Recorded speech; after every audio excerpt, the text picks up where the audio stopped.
Hello, this is Fabrizio. Marco. Gabriel. Welcome to Culture Worldwide. In this episode, we'll be talking about this past controversial clash between Inter and Juventus. As well as talking about predicting the upcoming games in Serie A. You can't get this content anywhere else. Alright, now let's just dive right in. Inter Juventus. So many crazy things happened in this game. It left me very upset for many different reasons. But, well, let's just dive right in. The full game, it was pretty much a 50-50 split between both teams trying to assert dominance over the other. Both teams kind of did what they always do. They played kind of slow. Juventus tried to keep crossing it in the box. It wasn't working. Same with Inter. Yeah, I say it started out 50-50, but in the beginning, Di Maria did have a really big chance, and it was a really big chance that he had, but. And after that, he kind of just disappeared. It was a really weird game. Yeah. I didn't think it was a good game at all. Me either. I think both sides didn't play well.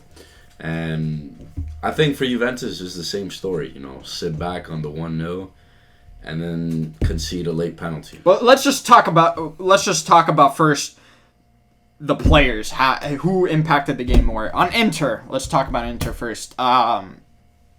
It didn't really seem like there was a player that stand out. I think Mkhitaryan had his moments. Yeah, that's what I'm saying. He had his moments. Yeah, he had his moments. I mean, I didn't think any of the forwards on Inter played well. Not even Lukaku when he came on. So yeah. I have to say, Mkhitaryan was probably their most dangerous. I think player. what Inter's problem showed me and what Juventus have over them, because we'll talk about the penalty later. But I think it's just the way they play, the way they're structured, their formation is just very old-fashioned. They're not utilizing their midfield to their full potential, and this just leaves the strikers, empty-handed, and they're not contributing anything to the game. There's no link between the midfield and the forwards. Yeah. And the defenders have been underperforming. I mean, and you're a fan of Rabiot. I don't know really what he did yesterday. I think Rabiot was actually one of the better Juventus players, and even then, he wasn't that extraordinary. But that just shows the game as a whole. It says a lot about the team itself. I mean, you got two garbage managers going head to head. It's going to be an ugly game. But two play styles that are horrific. I mean, Inter do not look good in my opinion. I don't know, but now let's talk about the goals. How about Cuadrado's goal on Juve? Well, first, let me just say this. Chiesa came on. What did you guys think of how he played? Because I still think he's on and off injuries. I don't know if he'll ever be fully back. No, listen, he's very slow. He doesn't have that agility that he had in the Euro. But then you look at Spinazzola. He had the same, the Achilles injury. He came back really slow. As a Roma fan, he came back really slow. And as a Chiesa fan, I can see him taking his time. He's going to be back one day. Just I don't know how soon. Because this game, he just looked so slow. He looked so off. And obviously, he's coming on and off injuries, but it's just alarming. God, what do you think? I mean, coming back from an ACL injury for myself as well, it's pretty tough. I don't think Chiesa's going to get that speed quick. It's going to take him about a year and a half or two to get back to that normal speed again. But he's a big factor in Juve, and I think he's probably the one who changes the game. And they don't have that right now. Let's just talk about that awful miss with Milik. That you gotta. Oh my God! You gotta put that in, man. Yeah. Listen, you gotta score that. First off, why did Juve even get him? Because think about it. We had Dybala and Morata. Yeah. Morata, and we passed up signing Memphis Depay, who could have contributed a lot for this team, to get Milik and Paredes. Listen, who do jack. They haven't been doing it, contributing anything. How do you miss a key goal? That would have sealed the deal. I don't know why Juve got Moise Kean. Oh, that's that guy is just. They bought him. How is he a professional? Why would you sign him permanently? All this guy can do is hold up the ball, and even then he doesn't do that pretty well. He still gets knocked over. He's an absolute trash player. Absolute trash. I have no idea why he even plays. Like when he got that red and he was suspended, it was a blessing in disguise, honestly. Listen, not in disguise. It was out in the open. You and I kind of had an argument yesterday about who was the better striker between Dzeko and Vlahovic, and Now with Milik going into that miss, I told you that Dzeko, if he was in that position, he would have scored that. Yes, and but I still stand by. I mean, that. there's no question. You're talking prime Dzeko against. I'm not talking about prime Dzeko. I'm talking about this Dzeko in the game. Okay. Well, this Dzeko is old and he barely plays. But this Dzeko would have scored that goal. That's what Juve lacked. This is but what ifs. But this is but what ifs. Dzeko has had opportunities like that this season. Not like that. But that's a testament of how much he plays. I'm saying. That's the thing. Juventus strikers are not in form right now. I don't even know if Vlahovic would have scored that. I think. Well, we can't. That's a but what if. Vlahovic would have scored. Bro, we don't know that. He's been fluffing. Vlahovic has made a lot of goals this season that were given. Nah, he hasn't scored a lot this season. No.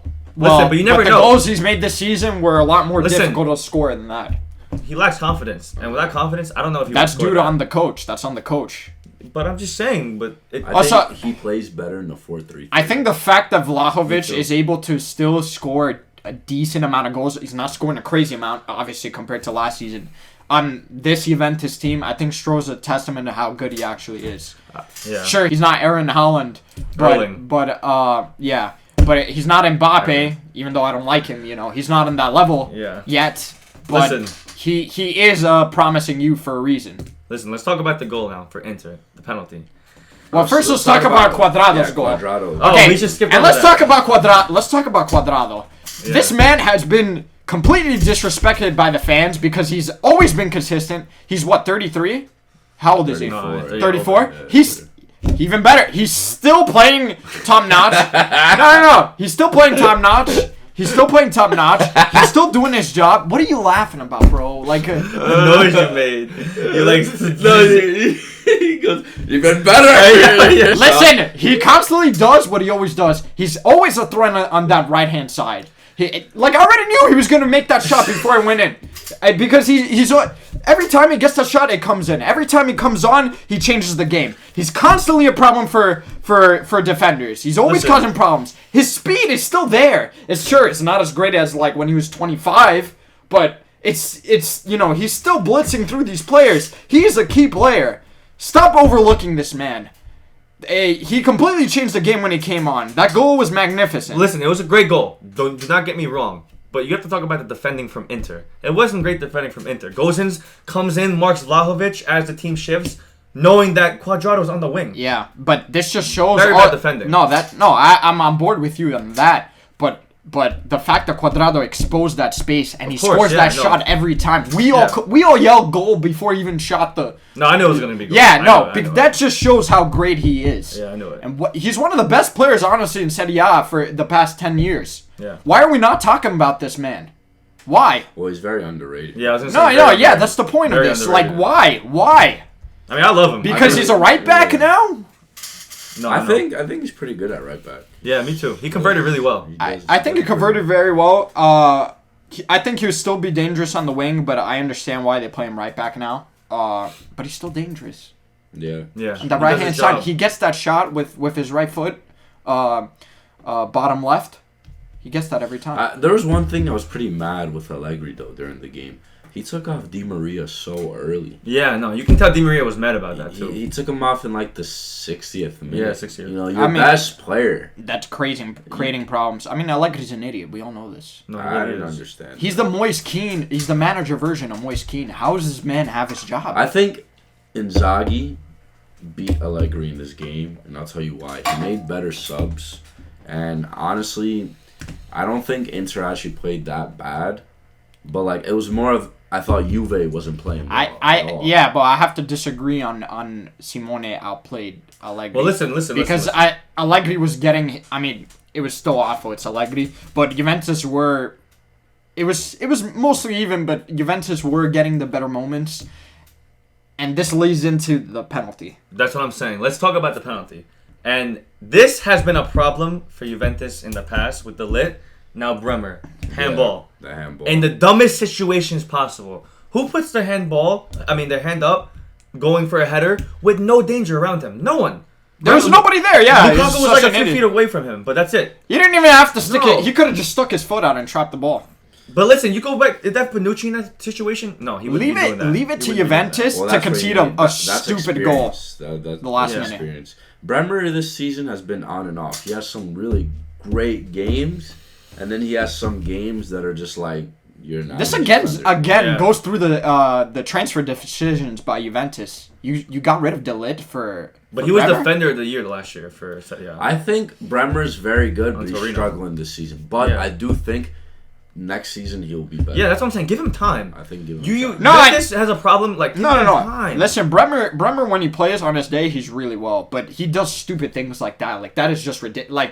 Like I said before, leave it to Juventus to concede a ridiculous goal literally the last minute of the game. No, of course. No, And it's a typical- then- That was not deserved. That was not And deserved. then Lukaku steps up and he scores. And he did nothing the whole game. Listen, no, He listen. didn't, but- That was You're given you're to a him fan- on a silver Listen, you're a platter. fan of Lukaku, but he does nothing, in my opinion. He didn't play well, but to have the nerve to take the penalty in front of all the Juventus fans, like right there, and score it under pressure. He got Listen, really you gotta lucky give with him that some penalty. credit. He got You gotta given. give him some credit. Sure, I'll give him the. I mean, yeah, it's not easy to score a penalty in the last minute. But Dzeko would have scored that. but okay, Nah, yeah, Dzeko- okay. Let's not. Dzeko sucks at penalties. Yeah. And I love Okay. Dzeko. Listen, but that was given to him. That was a gift. This game should end at 1-0. This game should end at 1-0. Look, it should have ended 1-0, but your defenders don't know how to defend well without your hands. Well, Juventus congrats messed on it you, up. Marco. You got the 3 points. Behind the scenes, Marco changed his. I didn't prediction to change 1-1. my decision. They asked me if I was going to do 1-1 or 1-0. I So said, all right, that's- 1-1. So now it's Gob 8 points, me 7, you 7. Yes, sir. Well, yeah. Well, unfortunately, during the penalty, Lukaku, there was some chance. I mean, yeah, no, it was there were racist chants towards him, and I mean, that kind of I see why he reacted the way he did with shushing the fans. Because I mean, listen, this is a beautiful game. There shouldn't be any room for racism. That's just what I believe. It's 2023, guys. I mean, I feel like, there's no need for that. But unfortunately, we got fans that think differently. So I mean, there was a big fight at the end, and when I first watched it, I thought it was Lukaku just being a douchebag. Usually, No, but you saw why. But yeah, at first I was like, well, I didn't see that, and then the videos came up. Tons of red cards. Tons of red cards. Lukaku, Quadrado. Handanovic, I mean, Quadrado. listen, Cuadrado stuck up for the team, whatever. But now looking at the recent footage that was released, there's just no reason to do that, guys. No, no, exactly. yeah. So- Now Cuadrado's out of the second leg, which is a big blow because obviously he's very important in Juve. Yeah. But He's the guy who what can you do now? scored the goal. But moving on, the next Coppa Italia game, Fiorentina and Cremonese, easy win for Fiorentina. I mean, we all knew they were gonna win. Yeah, I said 2-1, I think. Fab, you said 3-1. What'd you say? I forgot what I said. 3-1. You said 3-1. Oh, yeah. Oh, yeah, They 3-1. won 2-0.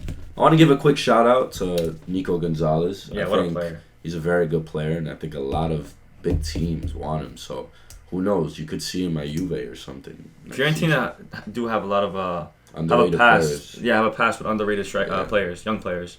All right, guys. So that closes the Coppa Italia review. Let's just get into these predictions real quick. Because I do not want to get an Inter jersey by the end of the year. And Yeah. I know you guys don't want that Lazio jersey. I definitely don't. But you're going to have to prepare yourselves Yeah. because that's what's going to happen. You'll be wearing a Lazio jersey. Nah, you're wearing an Inter. Yeah, listen, Uh, you're gonna be wearing in Inter my jersey with dreams. Icardi on the back of it. Remember Kiss this. my ass. I am not wearing an Icardi jersey. You could suck it. All right, let's go. Well, first game, Merda versus Salernitana.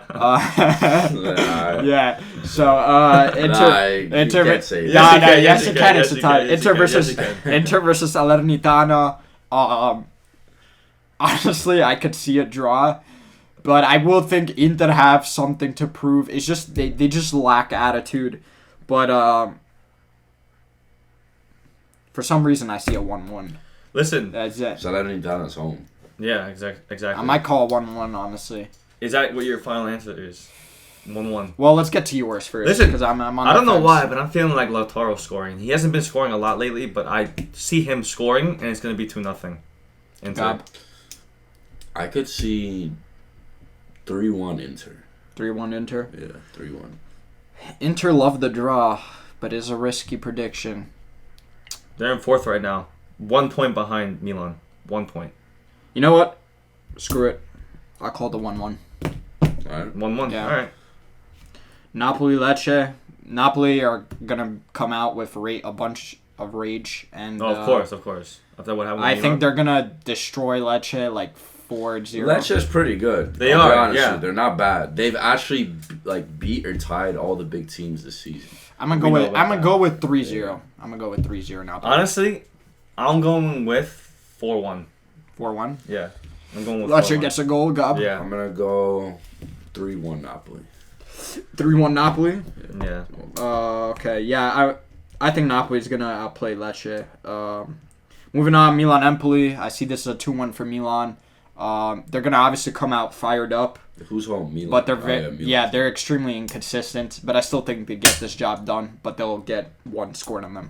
That's my Empoli's not that bad. But what's your prediction? 2-1. I mean, I don't know. I don't know. I'm feeling a 1-0. I'm feeling a 1-0. I think Milan is looking solid before this Champions League game, so I'm gonna go 2-0 Milan. They keep that clean sheet. The 4-2-3-1 works for them, and I don't know why they ever changed. I But think that game has given them a lot. How about this? of Who gets on motivation. the score sheet? Leao. I was gonna say Leao. Scorer. Yeah. Leao. He's in. He has 10 goals this season, and last season he had 11. You know he's what? Actually doing better this. You season. know what? I could see like for some reason I see like a random player scoring like Tonali or something. Yeah. I guess. Yeah. I'm gonna go Leao and honestly, Yeah. I'm gonna feel Giroud's gonna get on the score Giroud? sheet too. Giroud. I can see that too. But from now on I'll keep I'll say a center mid scores one. Roma Torino. I do think Torino will score on Roma, but I think ultimately Roma gets the job done. I say 2-1 for We're Roma. playing away from home, Yeah. and we don't have good history playing Torino in their stadium. Nope. We lose a lot there. So this one's tricky. I'll be honest, as a Roma fan, I'm not too confident with this game. Me either. But I'm going to go a classic Mourinho. It takes 1-0. Honestly, 1-0 Roma, and I'm going to say Dybala scores. Torino's middle of the table. They're in 10th place. They're not good. They're not bad. But, again, it's Roma. I don't really know what's going to happen. But I do feel another 1-0. I agree with him. And I do feel like a Wijnaldum goal is going to come from that. I think it's going to be a 2-1 Roma. I think there's going to be moments where Torino is going to cause some problems. But I think ultimately Roma, they have more class on their team. And I think that's what's going to get them the win. All right, yeah. But now, the big game of the weekend. Lazio, Juventus. This is a big one. This is a really big one. Lazio always somehow give Juventus a fight. Not somehow. Lazio are really dangerous in Serie A, and Europe is a different story. But, I think Juve will get the job done. They're going to be extremely upset of what happened Tuesday. For some reason, Lazio, they're in good form. Yeah. they are, but for some reason, I see this being a high-scoring game. I'm going to go. I don't see that. Yeah, I do actually. Screw it, 3-2 Juventus. You know what's crazy? It's crazy to think. No, I'm saying 3-1 Juventus. I don't know why. Don't tell me why. Yeah. I just feel like they will win. I see penalties happening, a bunch of crosses in the box. I think 3-1. I don't know why. Lazio is home. I think they're in very good form. I have to give them credit. Yeah. Juve, you never know what you're gonna get. Oh, absolutely. You never know. From both teams, honestly. So Juve have good history there. They lost a couple of times a couple of years ago, but I think Juve is gonna win 2-1, and I see Di Maria scoring. Oh, that I absolutely see. Oh, yeah. I see Di Maria. I see Rabiot on a corner. No, I'm serious, bro. This guy, you guys underestimate this guy. He's extremely I talented. see Bremer on the corner. I think he's very if good. anything. Bremer's better. Which leads me to my Di third Maria goal. for sure. Another Bremer off the corner.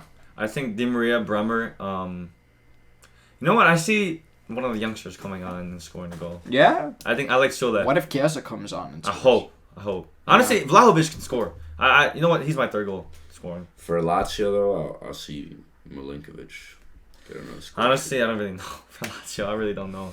Nor do I care. Maybe Immobile makes...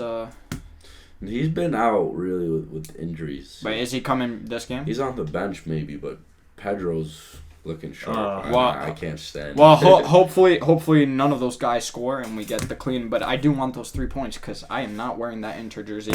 All right. Before we close the show, I want to give a quick shout out to Karim Benzema. What a player! What a player! Who does that? A hat trick Another one. against in the final at Camp Nou? Semi-final. Oh, semi-final. Sorry, in Camp Nou. Who does that? Seriously. Back-to-back hat tricks. Yeah, no, it's crazy. And this guy is still the best striker in the world, in my opinion. No, for sure. I think. I mean, people will give Haaland. Some will still say Lewandowski, Mbappe. No, Karim Benzema is still ahead of all those guys, and I'll tell you why. He's more complete than all of them, and he still produces moments like this. If he wasn't injured this season, for a majority of this season, he'd still be dominating the world. And he's going to be a big problem in the Champions League, still. Also, Vinny and him are arguably the best duo in the world right now. Arguably. I wouldn't even say it's a debate. I wouldn't even say arguably. I mean, Crown and Osimhen are up there right now because the assists between them and everything. Yes. But Benzema and Vinny have been doing it now. No, of course. Yeah. For Osimhen and Krava to surpass them, they have to get ahead of them in the Champions League. They could face in the final. Yeah. Well, but it's always a possibility. I think Benzema is just world class. I mean, if you look at all the goals, even the assist, he's just a different player than everyone. Even for those who don't play the game, just look at how he moves. You know, if you want to learn how to play as a striker, Center forward, more like either one. Just watch how he moves off the ball. Yeah. Just watch what he does when he gets the ball. He knows exactly where to be at the right time. But unlike players like Haaland, he can actually he sees his teammates. He knows which passes to play. He also gives more than just he's just all around dangerous for a team. He's a defender's nightmare because even if you mark him off the shot, he'll still create a chance for the team. Yeah. I mean, I'd say Haaland does play with the team, but not as well as Benzema does. He just but Haaland's not gonna give you a game-winning pass. You just mark him. You mark him out of the game. That's it. He doesn't. I can agree with that. But Benzema He's not easy to mark though. No, yeah, of course. But you managed to do that, and it has happened. You pretty much pocket him the whole game. Benzema, he's always a threat. No matter what you do, for the whole 90 minutes, he's always going to give you some problems. Always. Yeah, even if he doesn't score. Yeah. And Lewandowski, I'd rank him a close second, but Benzema just offers... Kane's up there too, I would say. But Benzema is just is ahead of all those guys, in my opinion. Yeah, Chelsea. Sure, he doesn't score as much as Haaland, Lewandowski. He might not be as physical as a tank as Kane, but he has all those qualities and more. But you think now that Madrid's on form, they're gonna beat Chelsea in the Champions League because you got Chelsea. Whoa! That's for next episode, guys. Well, that's a preview for next dude. episode. Why do I think Chelsea will be Real Madrid? What is it? A ridiculous prediction? Let's see. Yeah, I hope you guys enjoyed the video today. Yeah. And all this and more on Culture Worldwide. Follow us on Instagram and on TikTok. The link's on our channel. We'll be covering all these games and more. Always on point. Please like and subscribe on Instagram. I mean, YouTube. And on Instagram. Ciao. If you got that. That was good.